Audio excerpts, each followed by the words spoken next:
Hello students.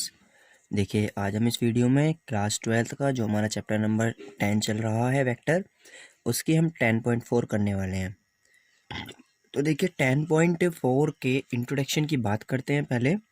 इससे पहले हमने 10.3 तक के इंट्रोडक्शन को और एग्जांपल्स को करा दिया है और एक्सरसाइज आपके लिए दी थी, क्योंकि एक्सरसाइज में जो आपको इंट्रोडक्शन और एग्जाम्पल कराते हैं उससे कवर हो जाता है। ठीक है, और आप बाकी कमेंट में बता सकते हैं। एक्सरसाइज के लिए हम पर्टिकुलर वीडियोस अलग से डाल देंगे। देखिए अभी हम 10.4 के इंट्रोडक्शन की बात करते हैं, तो 4 में क्या आने वाला है आपका, क्या आप इसमें पढ़ने वाले हो, ये सब चीज़ें हम डिस्कस करेंगे। देखिए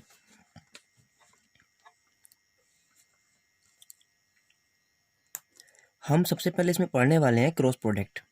ठीक है, वहाँ हमने जो पढ़ा था वो हमने पढ़ा था डॉट प्रोडक्ट 10.3 में। तो डॉट प्रोडक्ट हम देख चुके हैं, अब हम देखेंगे क्रॉस प्रोडक्ट क्या होता है। क्रॉस प्रोडक्ट या इसको हम बोल सकते हैं और वेक्टर प्रोडक्ट। डॉट प्रोडक्ट को हमने दूसरा नाम दिया था स्केलर प्रोडक्ट। ठीक है, ऑफ टू वेक्टर्स। तो देखिए होता क्या है, क्रॉस प्रोडक्ट में आपको जब सोल्व करते हैं तो एक वेक्टर मिलता है। डॉट प्रोडक्ट में आपको क्या मिलता था, एक स्केलर क्वांटिटी, इसलिए वहाँ स्केलर वेक्टर बोलते थे उसको। ठीक है, देखिए इसमें क्या होता है, क्रॉस लगाते हैं तो ए क्रॉस बी होता क्या है आपका, ए क्रॉस बी होता है mod A mod B sine theta, mod A mod B sine theta. ठीक है, एंड साथ में एक यहाँ पर वैल्यू लिखी जाती है जिसे हम कहते हैं ईटा।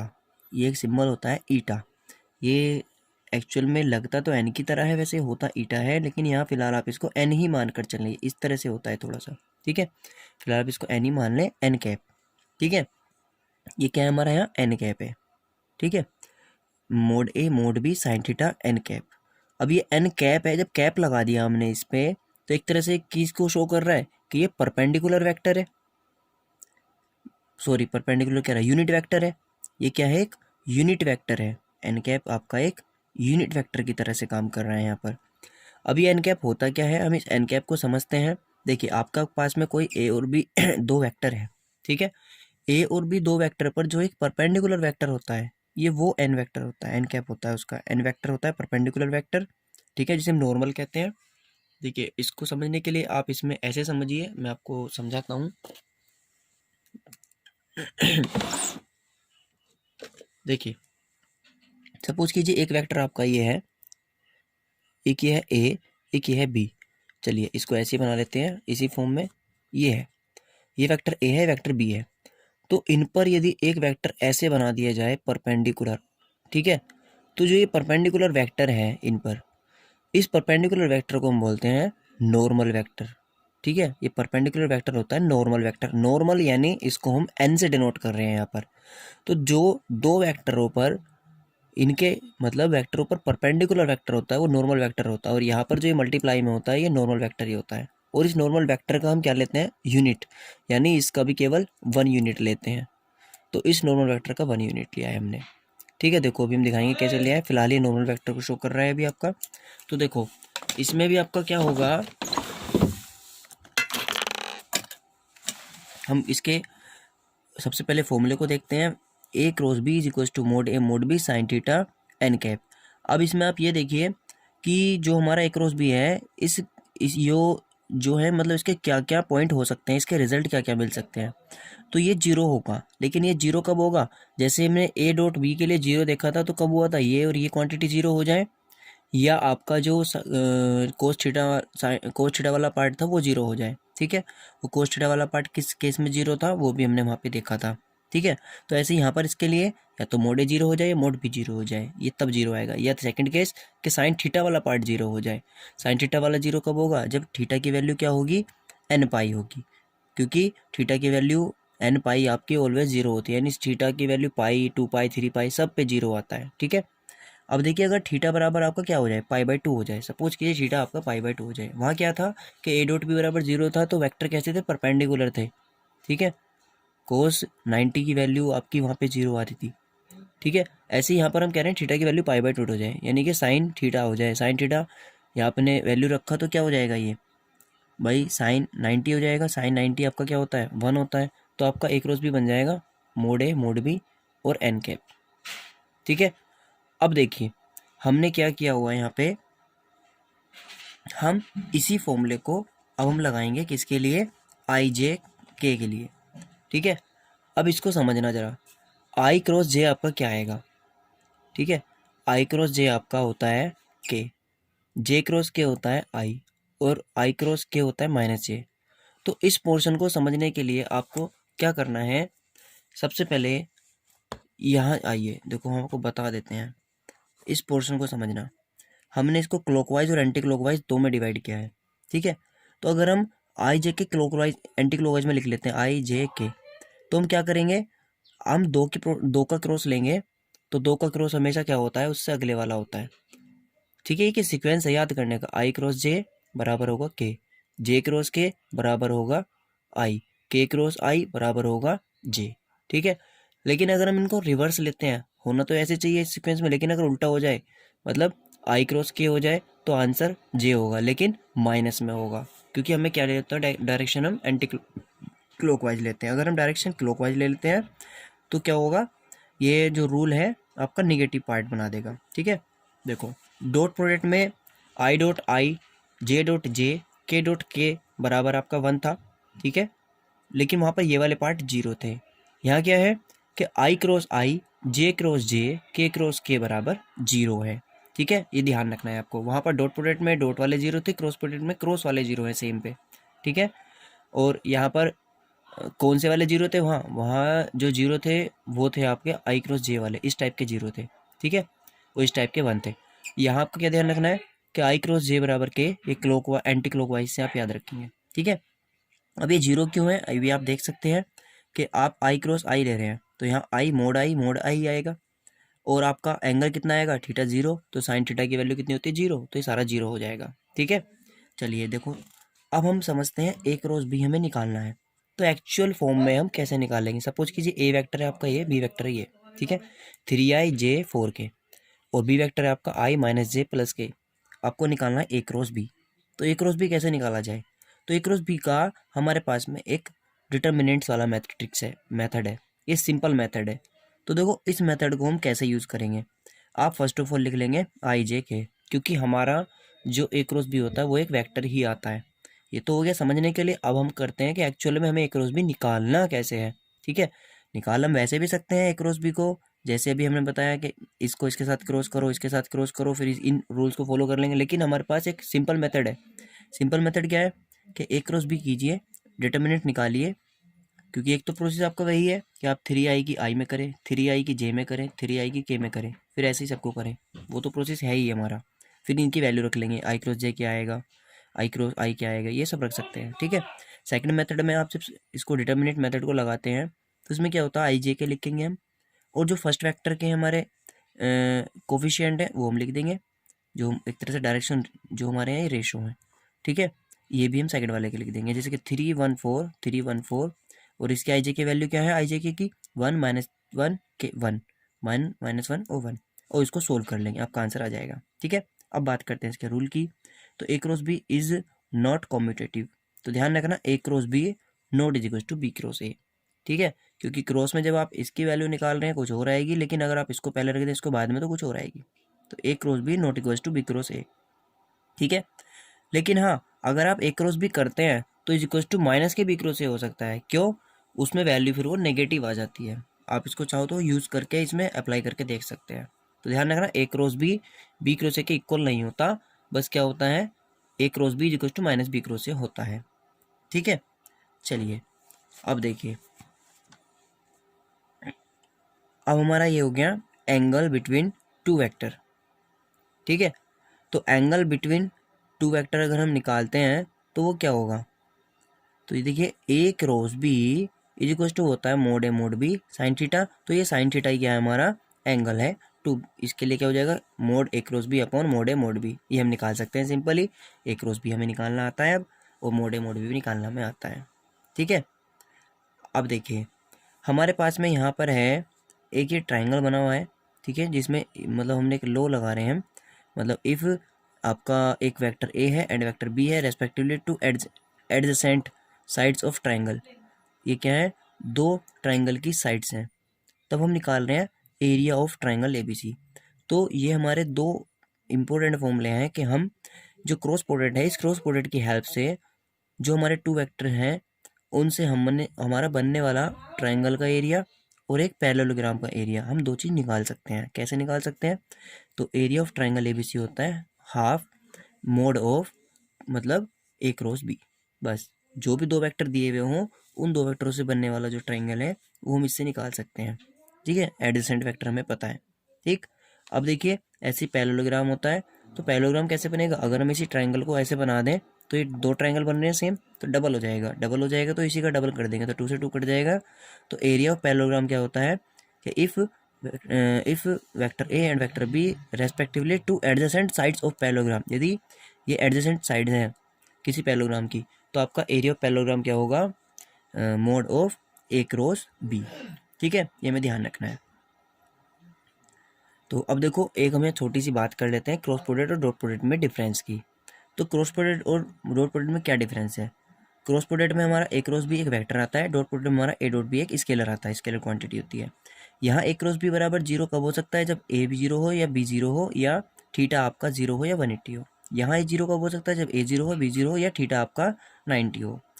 आई क्रॉस आई, जे क्रॉस जे और के क्रॉस के 0 होता है, जबकि डॉट प्रोडक्ट में आई क्रॉस आई मतलब I dot I, J dot J, के डॉट के 1 होता है। यहाँ साइन थीटा आपका mode A cross B upon mod A mod भी होता है, यहाँ कोस थीटा आता है, यहाँ साइन थीटा निकलता है, कोस थीटा निकलता है, A dot B upon mod A mod B निकलता है। यहाँ A cross B equal to minus B cross A होता है, जबकि यहाँ ए डॉट बी बराबर बी डॉट ए होता है। तो ये कुछ मेजर माइनर से डिफरेंस थे जो हमने देख लिए। अब देखिए इसमें आप और क्या पढ़ेंगे, इसमें आएगा आपका स्केलर ट्रिपल प्रोडक्ट। तो स्केलर ट्रिपल प्रोडक्ट आपका क्या होता है ये भी हम देख लेते हैं।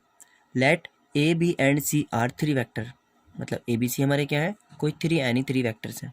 ठीक है, अब हम उनका ट्रिपल प्रोडक्ट कर रहे हैं, तो आप कैसे करेंगे? हमेशा ये देखो ये क्या है? स्केलर ट्रिपल प्रोडक्ट आपने लिखेंगे ए डॉट बी क्रॉस सी, इस फॉर्म में लिख लेंगे हम।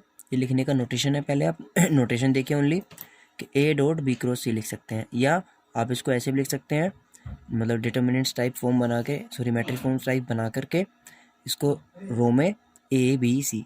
ठीक है, और ये इक्वल्स टू क्या होता है? ए डॉट बी क्रॉस सी, मतलब जो फर्स्ट वाला है वो लिखा है डॉट में, बाकी दोनों क्रॉस में। ठीक है, अब देखिए हमारे पास में हमें निकाल के दिखाना है इसका एक, ये तो हो गया इसको शो कराना। अब इसको निकालने का क्या मेथड है? देखिए ए ये रहा, बी ये रहा, सी ये रहा। आप इसमें क्या कर सकते हैं? पहले बी के क्रॉस निकाल सकते हैं। बी क्रॉस सी निकालने पर आपको एक वेक्टर मिलेगा, जो वेक्टर मिलेगा उसको आप ए के साथ डॉट करेंगे तो आपको एक स्केलर क्वांटिटी मिल जाएगी, क्योंकि स्केलर ट्रिपल प्रोडक्ट बोला है तो यानी आपको क्वांटिटी लास्ट में स्केलर मिलेगी। ठीक है, अब इसका सेकंड प्रोसेस क्या है कि ए बी सी निकालना है। जब स्केलर ट्रिपल प्रोडक्ट निकालना हो तो स्केलर ट्रिपल प्रोडक्ट में हम ए बी सी निकालेंगे। तो कैसे निकालेंगे? डिटर्मिनेंट बनाएंगे। पहले वाले वेक्टर यदि A1 I A2 J A3 के हैं तो A1 A2 A3, दूसरे वाले के लिख देंगे I J के, B1 B2 B3 C1 2 C2 C3 ऐसे, और इसको सोल्व कर लेंगे। डिटर्मिनेंट्स हमारा इसका आंसर आ जाएगा। ठीक है, अब इसके लिए कुछ नोट पॉइंट्स हैं कि ये क्या होता है? Cyclic permutation of 3 vector dots not change the value of scalar triple product, यानी अगर हम इसका साइकिल चेंज कर दें, मतलब सपोज कीजिए एंटी क्लॉकवाइज में हमने ए बी सी लिखा हुआ है, ए बी सी में हम क्या करें?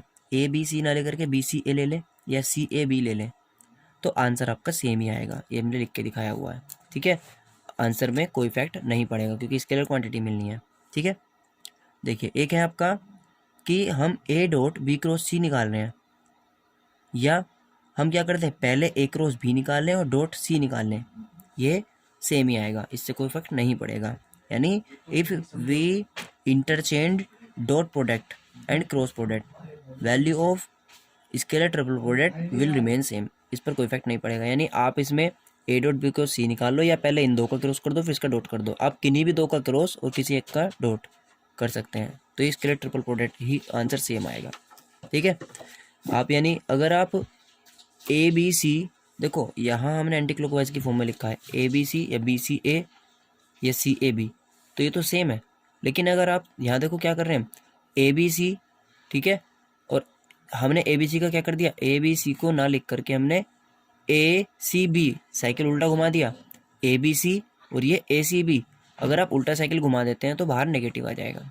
ठीक है, और आप फिर से इसका साइकिल घुमा देते हैं, अब आपका ए सी बी था, ठीक है, ये था ए सी बी, ये था ना, और आपने घुमा दिया इसको सी ए बी, साइकिल घुमा दिया तो फिर से क्या हो जाएगा, बाहर माइनस आकर के प्लस हो जाएगा। ठीक है, देखिए यहाँ हमने कुछ शोन कराया हुआ है कि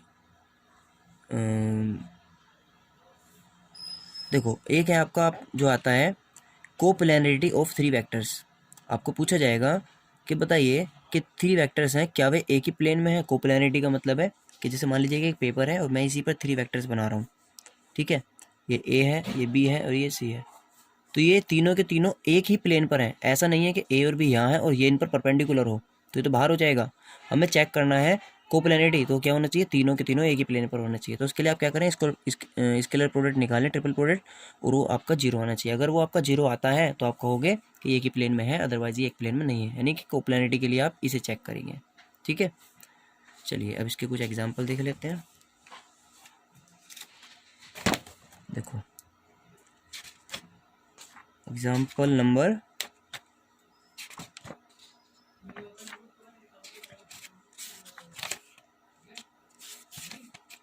यहाँ देखिए, एग्जाम्पल है 22। इसमें हमें दिया हुआ है find A cross B if vector A is equals to 2i plus j plus 3k and B is equals to 3i plus 5j minus 2k। तो हमें क्या निकालना है, ए क्रॉस बी। तो ए क्रॉस बी कैसे निकालेंगे, आई जे के, ये अभी जो डिटर्मिनेंट्स वाली फॉर्म हमने की थी उसको लिख लेंगे, और जो हमारा वेक्टर ए है इसके हम कोफिशिएंट लिख लेंगे, इनको डायरेक्शन रेशो भी बोलते हैं, 2 1 3, और ऐसे यहाँ से लिख लेंगे आई की वैल्यू 3 है, जे वाले का 5, के वाले का -2, यानी 3 5 -2, 3 5 -2।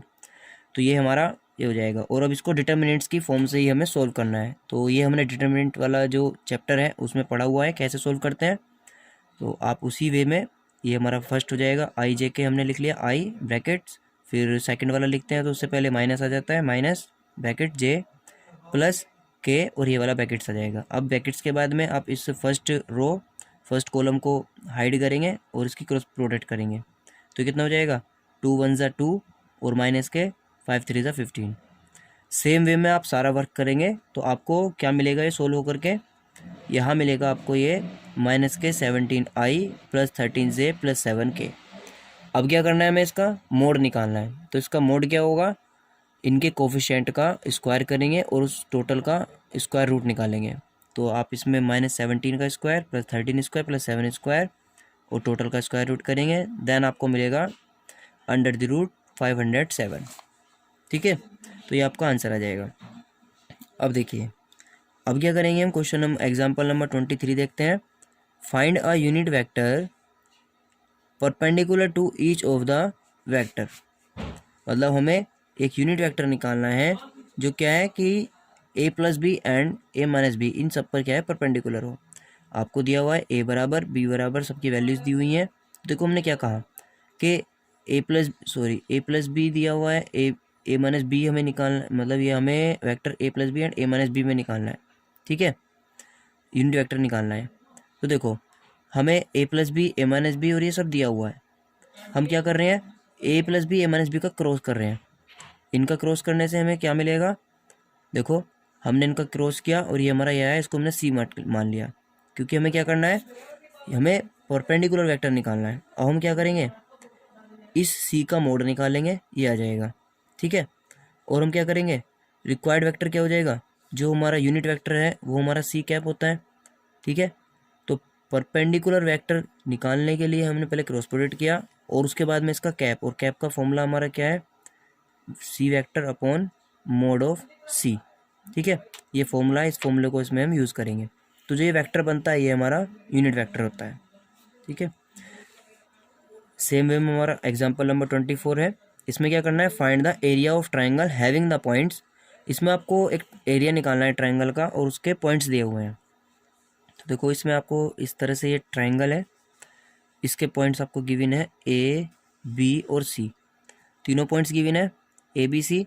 तो फर्स्ट ऑफ ऑल आपको क्या निकालना है, 2 एडजेसेंट वेक्टर निकालने हैं। कोई से भी 2 एडजेसेंट वेक्टर में निकाल सकते हैं। हम इसमें ए बी और ए सी फाइंड कर लेंगे। तो पहले ए बी फाइंड करेंगे, तो ए बी हमारा क्या आएगा, ए बी को निकालने के लिए क्या करेंगे, बी और माइनस ए, यानी कि बी वाले में से ए वाले पॉइंट सब्ट्रैक्ट होंगे और आई जे के उसके अकॉर्डिंग एक्स वाई जेड के अकॉर्डिंग लिखे जाएंगे। तो कितना हो जाएगा, बी हमारा क्या है 1, ठीक है। तो 1 माइनस 1 करेंगे तो आएगा 0, तो आई वाला पार्ट हो गया 0i, इसमें नहीं लिखा हुआ है, यानी कि हम इसको लिख सकते हैं 0i। उसके बाद में 2 माइनस 1 करेंगे तो 1 आएगा, तो कितना हो जाएगा ये 1j, प्लस में हो जाएगा 1j। फिर 3 माइनस 1 करेंगे तो आएगा 2, तो कितना आ जाएगा 2k। तो ये हमारा ए बी आ गया। ऐसे ही हमने एडजेसेंट एक दूसरा वेक्टर निकाल लिया, तो c माइनस ए करेंगे, तो c माइनस ए करेंगे तो हमारा ए सी आ जाएगा। ये भी हमारा आई और 2j आ गया। अब हमें एरिया ऑफ ट्राइंगल निकालना है, तो एरिया ऑफ ट्राइंगल क्या होगा, ये 1/2 बताया था एडजेसेंट वेक्टर का क्रॉस प्रोडक्ट का मोड, तो क्या हो जाएगा ए बी क्रॉस ए सी। ठीक है। अब ए बी हमें पता है, ए बी पता है, तो हमें मोड ऑफ ए निकालना है, तो पहले हम ए क्रॉस बी निकाल लें। तो इसको निकाला हमने, आई जे के लिखा, तो यहाँ पर देखो 0 1 और 2, पहले वाले का कितना है 0 1 2, इसके कितने आई वाला पार्ट है जे है, के नहीं है, तो 1 2 और के वाला जो नहीं होता वो 0 लिखा जाएगा, 1 2 0। फिर उसके बाद में आप इसको सोल्व करेंगे तो आपका ये आएगा, इसका मोड निकाल लिया, √21 आया। आप इसमें फॉर्मूले में वैल्यू सब्स्टिट्यूट करेंगे तो आपका आ जाएगा 1/2 √30। ठीक है। तो इस तरह से हम एरिया ऑफ ट्राइंगल निकाल सकते हैं। इसके बाद में है हमारा find the area of parallelogram whose adjacent sides are given. तो इसमें आपको ऑलरेडी साइड्स वेक्टर की फॉर्म में ही गिवन है, तो जब साइड गिवन है तो हम डायरेक्ट फॉर्मूला लगा सकते हैं, mod of A cross B निकाल लेंगे, एंड देन आपको क्या मिल जाएगा, mod of A cross B निकालने से पैरेललोग्राम का एरिया मिल जाएगा। ठीक है। तो जो आपकी 10.4 एक्सरसाइज है, इसमें आपको सिर्फ इसी टाइप के क्वेश्चंस करने हैं। आप इन्हें एक बार करके देखेंगे, 12 क्वेश्चंस हैं। इसी के साथ आपका ये चैप्टर कंप्लीट हो जाता है। अब नेक्स्ट वीडियो में हम चैप्टर नंबर 11 करेंगे, और 11 चैप्टर आपको तभी समझ में आएगा जब आप 10 चैप्टर का बेसिक सारा अच्छे से कर चुके हों। तो इसको आप अच्छे से एक बार कवर कर लेना। ठीक है। Okay, thank you.